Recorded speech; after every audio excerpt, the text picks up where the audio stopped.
Hello people, welcome to sleepy classes. Day 12 है आज हमारा। एनवायरनमेंट के लिए जो भी आपके टारगेट्स हैं उस कॉन्टेक्स्ट में prepare with prepare start करते हैं। तो आज ही के दिन आपने अपना टेस्ट देना है एनवायरनमेंट का। आई होप आपने अपना पिछला जो भी काम होगा वो पूरा कर लिया होगा, क्योंकि एनवायरनमेंट के टाइम भी हमारे पास एम्पल ऑफ टाइम था कि जो हमारा बैकलॉग है उसको भी कवर कर पाएँ एंड अकॉर्डिंगली जो हमारे डेली टारगेट्स हैं उनको भी पूरा कर पाएँ। तो हमारा टारगेट टेस्ट वही है, एनवायरनमेंट टेस्ट 1, जो आपको अटेम्प्ट करना है आज। एंड टीटीएल एनवायरनमेंट के आपने आई होप 1 to 20 वीडियोस देख लिए होंगे। अगर नहीं देखे तो जो बचे हुए हैं वो आज देखने की ट्राई कीजिए। And environment by Shankar IAS academy के चैप्टर नंबर 22 से लेके 24 तक आपने आज करने हैं पूरे। तो चैप्टर नंबर 22 से स्टार्ट करते हैं।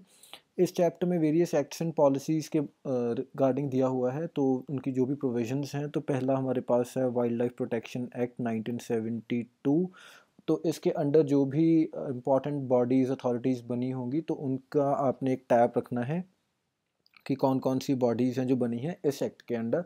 एंड मोर ओवर ये जो एक्ट है वो किस बैकड्रॉप में बना था, क्या रीज़न थे एंड किस चीज़ को केटर करता है। तो जो भी सभी हमारे आगे एक्ट्स आएंगे, जैसे आगे एनवायरनमेंट प्रोटेक्शन एक्ट 1986 है, तो इसके कॉन्टेक्स्ट में वही चीज़ें कि अगर कोई ये ऑर्गेनाइजेशन या बॉडी, कोई एडमिनिस्ट्रेटिव बॉडी, अथॉरिटेटिव बॉडी कोई ऐसी बना रहा है तो वो देखना है जो बॉडीज़ बनी हैं इसके अंडर। एंड मोरोवर इसके बाद कि क्या इसके ऑब्जेक्टिव्स हैं, क्या अचीव करना चाह रहे थे हम ये एक्ट बनाकर, जो भी एक्ट की बात करेंगे। तो ये कुछ कॉमन चीज़ें हैं जो सभी एक्ट्स के कॉन्टेक्स्ट में वैलिड होंगी। ठीक है जी। इसके बाद हमारी नेशनल फॉरेस्ट पॉलिसी है 1988, तो ये भी आपको देखनी है। एंड अकॉर्डिंगली फिर बायोलॉजिकल डाइवर्सिटी एक्ट BDA है 2002 का। तो इसमें भी तो जो भी आप एक्ट देखेंगे उसका बैकड्रॉप क्या है, हिस्ट्री क्या है, तो वो भी आपको चेक करना है कि इससे होगा क्या कि आपको क्लैरिटी रहेगी कि कौन से एक्ट से क्या चीज़ अचीव करने की ट्राई की जा रही थी। ठीक है जी। फिर अकॉर्डिंगली इसके बाद scheduled tribe and other traditional forest dwellers act है 2006 का। तो ये सब चीज़ें हैं। एंड मोर एक जो बहुत इंपॉर्टेंट चीज़ है that is coastal regulation zone. तो इसके कॉन्टेक्स्ट में एक शैलेश नायक कमेटी भी बनी थी, तो वो भी आपको देखनी है। एंड अकॉर्डिंगली कौन सी कितने आगे फर्दर पार्ट्स में ये डिवाइड करता है, CRZ 1 2 ऐसे करके, तो 4 पार्ट्स हैं। एंड करंट अफेयर्स में भी as we were discussing today as well as yesterday, तो इसमें कुछ चेंजेस आई हैं CRZ के में। रिसेंटली ही गवर्नमेंट ने कुछ चेंजेस की हैं। कुछ चीज़ें जो पहले मिनिस्ट्री ऑफ एनवायरनमेंट के अंडर आती थी अब वो स्टेट्स को ही दे दिया गया है। एंड जो डेवलपमेंट जोन है वो थोड़ा और हमारे सी लाइन की तरफ भेज दिया गया है, 50 मीटर्स रह गया, तो वो आपको चेक करना है। ठीक है जी, क्योंकि ये बुक में अभी अपडेटेड नहीं होगा। अकॉर्डिंगली फिर उसके बाद wetlands conservation and management rules हैं 2010 के। And ozone depleting substances rules हैं, NGT है। तो ये सब चीज़ें बहुत इंपॉर्टेंट हैं, इनको आप बिल्कुल स्किप नहीं कर सकते, इनकी आपको डिटेल पूरी अच्छे से पता होनी चाहिए। इसके बाद इस चैप्टर के बाद है चैप्टर नंबर 23 जो डील करता है इंस्टीट्यूशंस एंड मेजर्स से। तो इसमें वेरियस इंस्टीट्यूशंस दिए हुए हैं, जैसे national wild life action plan क्या है, तो इसके बारे में you need to know about. And उसके बाद है national forestation eco development board. तो ऐसी चीज़ें जो भी आती रहेंगी, जो सबसे ज़्यादा इंपॉर्टेंट है दैट इज़ कैंपा। तो कैंपा के बारे में आपको फुल क्लैरिटी होनी ज़रूरी है। ठीक है जी। तो फिर उसके बाद जॉइंट फॉरेस्ट मैनेजमेंट ऐसी चीज़ें आ रही हैं। नेशनल बैम्बू मिशन भी इम्पॉर्टेंट है। National bamboo mission you have to know about this thing, क्योंकि आई गेस लास्ट ईयर या लास्ट ईयर जो बैम्बू है उसकी डेफिनेशन में भी कुछ चेंजेस लेकर आई थी गवर्नमेंट। तो you need to know about this thing also.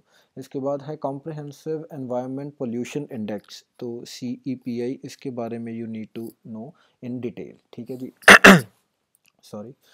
तो इसके बाद इको मार्क है एक इम्पॉर्टेंट चीज़। इको मार्क के बारे में you need to know about, क्यों ये कुछ इंपॉर्टेंट चीज़ें हैं। एंड अगेन एक इम्पॉर्टेंट चीज़ क्या है, नेशनल क्लीन एनर्जी फंड। इसको रिसेंटली ही गवर्नमेंट ने रीनेम किया है नेशनल क्लीन एनर्जी फंड को, तो वो आपको इसीलिए थोड़ा डिटेल में देखना है नेशनल क्लीन एनर्जी फंड को। इसके बाद हमारे पास आते हैं national mission for electric mobility. तो this is again important, electric vehicles को इंट्रोड्यूस कर रहे हैं हम। तो this is also important, national mission for electric mobility, sorry. ठीक है जी। तो इसके बाद हमारे पास है mangroves for future. Mangroves for future is very important. Mangroves for future पर अगर आप और सर्च करना चाहें तो वो भी कर सकते हैं, क्योंकि ये सब जो टॉपिक्स हैं ये करंट अफेयर्स से रिलेटेड हैं। ठीक है जी, तो इस चैप्टर के बाद है चैप्टर नंबर 24 जो रिलेटेड है ऑर्गेनाइजेशन से। तो ये काफ़ी छोटा चैप्टर है एंड 6-7 ऑर्गेनाइजेशंस दी हुई हैं, जैसे animal welfare board of India, तो ये कौन सी एक्ट के अंतर्गत बनाया गया था, ऐसी चीज़ें आपको पता होनी चाहिए। इसके बाद है नेशनल बायोडाइवर्सिटी अथॉरिटी। ठीक है जी, तो जो भी पीछे एक्ट्स होंगे जो हमने चैप्टर नंबर 22 में देखे होंगे, उन्हीं से कहीं ना कहीं रिलेटेड हैं ये सारी बॉडीज़, जैसे wild life crime control bureau है। तो ये सब चीज़ें आपको ध्यान में रखनी है, एंड कौन सी बॉडी कौन से एक्ट के तहत बनी है, ये सब चीज़ें you need to know about. तो फाइनली हमारे पास है wild life trust of India, जो किसी एक्ट से नहीं बना, दिस इज़ अ एनजीओ। तो ऐसी आपको क्लैरिटी होनी ज़रूरी है, बेसिक चीज़ों की क्लैरिटी। ठीक है जी, तो ये तो रहा आपका आज का टास्क है, जिसके बाद आपको अटेम्प्ट करना है अपना टेस्ट, जो हमारा पेड प्लेटफॉर्म है वहाँ पर। आई होप अब आपको पता चल गया होगा कि जो टेस्ट सीरीज़ है वो पेड है, कंटेंट हमारा टोटली फ्री है, लेकिन जो हमारा रेवेन्यू जनरेशन का सोर्स है that is a test series.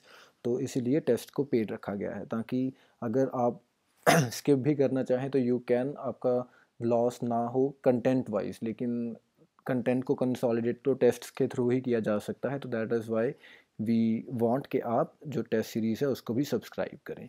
इसके बाद हम रिवाइज करते हैं जो आपने कल पढ़ा है। तो आपका क्वेश्चन है एक, in the context of ocean acidification which of the following statements are incorrect. तो आप में से इन स्टेटमेंट्स में से आपको इनकरेक्ट बताना है। तो पहली स्टेटमेंट है, carbon compensation depth CCD is refer to the depth at which the dissolution of calcium carbonate shells strongly increases in the deep ocean. तो कार्बोनेट कॉम्पनसेशन डेप्थ का क्या ये मतलब है कि वो डेप्थ जहाँ पर जो डिसोल्यूशन है कैल्शियम कार्बोनेट शेल्स की वो एकदम से इंक्रीज हो जाती है। या दूसरी स्टेटमेंट है, lysocline is the depth in the oceans below which rate of supply of calcite lags behind the rate of solvation. तो लाइजोक्लाइन या वो डेप्थ है ओशन में जहाँ पर जाकर जो रेट ऑफ सप्लाई है कैल्शियम कार्बोनेट्स की, calcite is basically calcium carbonate only, तो वो कम हो जाती है, एंड जो उसकी सॉल्वेशन है, जो डिज़ोल्व होने की पार है, वो बढ़ जाती है।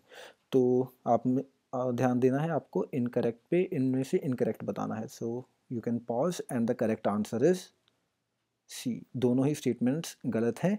जो लाइजोक्लाइन है इनफैक्ट वो डेप्थ है जहाँ पर जो डिसोल्यूशन है कैल्शियम कार्बोनेट शेल्स की वो एकदम इंक्रीज हो जाती है, स्ट्रांगली इंक्रीज हो जाती है इन द डीप ओशन।